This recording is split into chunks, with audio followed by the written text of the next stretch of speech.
Hello everyone. Recent టైమ్స్లో కొన్ని competitive ఎగ్జామ్స్లో సింగిల్ లైన్డ్ క్వశ్చన్స్ కాకుండా ఇలా కాన్సెప్చువల్ బేస్డ్ క్వశ్చన్స్ అనేవి ఎక్కువగా అడుగుతున్నారు. సో అలాంటి క్వశ్చనే పద్మ అవార్డ్స్ మీద ఒక ట్రిక్కీ స్టేట్మెంట్ క్వశ్చన్ అనేది ఇప్పుడు చూద్దాం.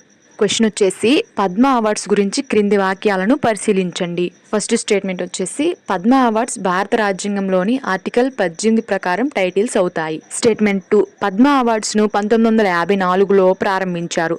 థర్డ్ స్టేట్మెంట్ విదేశీయులు కూడా పద్మ అవార్డ్స్ కు అర్హులు. ఈ 3 స్టేట్మెంట్స్ లో సరైన వాక్యాలేవి అని అడుగుతున్నారు. Option A 1 and 2, option B 2 and 3, option C 1 and 3, option D 1, 2, 3.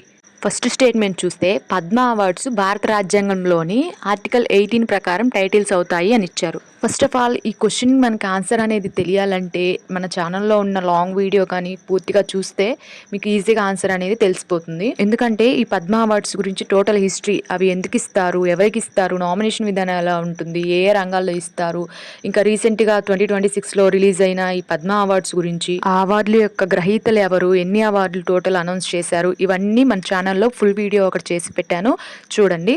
ఆ వీడియో చూసిన వారికి ఈ క్వశ్చన్ అనేది చాలా సింపుల్ ఆన్సర్ చేయడం. సో యాక్చువల్లీ ఇండియన్ కాన్స్టిట్యూషన్లో ఉన్న ఆర్టికల్ 18 ప్రకారం టైటిల్స్ అనేవి నిషేధం. కానీ సుప్రీంకోర్టు 1995లో ఈ పద్మ అవార్డులు అనేవి బిరుదులు కావు, ఇవి జాతీయ గౌరవాలు అని చెప్పి తీర్పు ఇచ్చింది.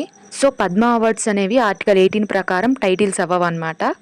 సో ఫస్ట్ స్టేట్మెంట్ అనేది wrong statement. Second one, Padma అవార్డ్స్ను 1954లో ప్రారంభించారు, ఇది కరెక్ట్. 1954లో పద్మ అవార్డ్స్ అనేవి ఇవ్వడం ప్రారంభించారు. థర్డ్ స్టేట్మెంట్ విదేశీయులు కూడా పద్మ అవార్డ్స్ కు అర్హులు, ఇది కూడా కరెక్టే. భారత పౌరులు, విదేశీయులు అంటే ఎన్ఆర్ఐస్, పిఐఓస్, ఓసిఐస్ వీరందరూ కూడా పద్మ అవార్డ్స్ కు అర్హులే. రీసెంట్లీ అంటే ఈ 2026లో టోటల్ 6 ఫారినర్స్ కి ఈ పద్మ అవార్డ్స్ అనేవి వచ్చాయి. సో థర్డ్ స్టేట్మెంట్ కూడా కరెక్టే. ఆన్సర్ వచ్చేసి option B 2 and 3. Second and third statements are correct.